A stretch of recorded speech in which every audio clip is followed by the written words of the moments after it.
St Dubricus Church today in Porlock. It'll date back to the 12th century, very early 12th century. I know from being here before, it's a very old church, lots of interesting things to see inside. So join me and let's go and have a look around. So you can tell by looking at this view, it's very, very old. Don't know how it's surviving when you look at the trunk of it, but it's still here. Like I said, it's a very old church, as you can see. Lots of really interesting features. Another less well-known feature is it's said this church is haunted by a ghost called Lucot, and it's considered to be the ghost of a pirate. So as you enter in the spacious porch here, there's a tomb from the 1500s there, 1520s if I remember rightly. This one was actually carved in Dunster, interestingly. You can tell the date of it by the fact that it incorporates the rose, but also here we've got what is known as the wounds of Christ. So it's not too clear, but there's two hands, the heart in the middle, and then the 2 feet. They would have had nails in them when they was freshly done, like you would have been able to see them, but now this was heavily worn so you can't see them, but that essentially represents Jesus and the crucifixion.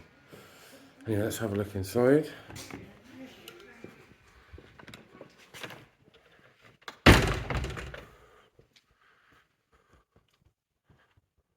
So as we make our way to the back of the church, you see this amazing tomb here. It wouldn't look out of place in the grandest of cathedrals, to be honest with you. First thing to point out is you can see there's actually remnants of the old paint on the tomb there. So you've got green and red, and interestingly, if you look closely, you can even see the pattern that would have made. But one of the main reasons I've coming here to make a video today was to have a look at the graffiti that is all over the tomb here.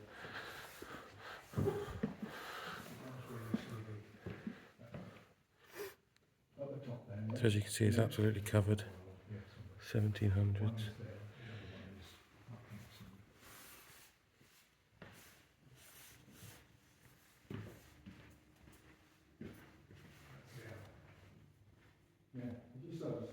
The tomb that you can see in front of me is of John, who was 4th Earl of Harrington, and his wife Elizabeth.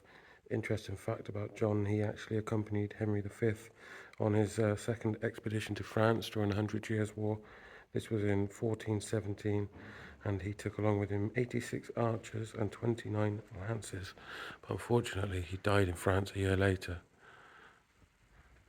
If you look closely at his memorial, there's some really impressive graffiti. It's absolutely covered. I'll just try and pick out a couple of interesting ones. GF 1797. Got one there from 1692. 1695. So interesting. I think that was 10 years after the Monmouth Rebellion. And there's much, much more. He's absolutely covered.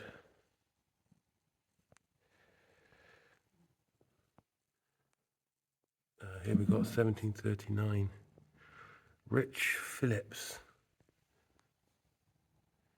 1834 there. So yeah, this is in St Dubricus Church in Porlock. Well worth a visit, especially if you like your historic graffiti. And here is the tomb from the other side. Really interesting little creatures carved into it.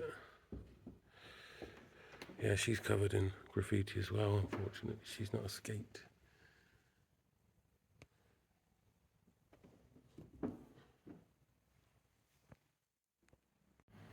One really interesting feature about the tomb here is you can see traces of the original paint in places. There's a little bit there. There's quite a lot left at the top area. You can actually see the pattern that it would have made. Reds and greens. It's actually a piece of paper there that gives us an idea of what they think it would have looked like. It was heavily covered in colouring. So I'll just show you a couple of other interesting things there was to see in the church here before I leave. So this is an effigy that's known locally as the Crusader. You can tell just by looking at him, he's wearing armour and things like that from the correct period, and the shield and the weaponry. But one thing that really gives away the fact that we know he went to crusade was the fact that his legs are crossed. So if I remember rightly, if there's one lion, as there was here, that shows you've been on crusade once. If your legs are crossed, that shows that you went on crusade a second time. They thought it could have been Sir Simon Fitzrogers, who was recorded in the manor of Porlock during that period. But unfortunately, we don't know for certain. So that was St Dubricus Church in Porlock. If you like your history, it's certainly worth a visit, even if it's just for the graffiti that you can find in there.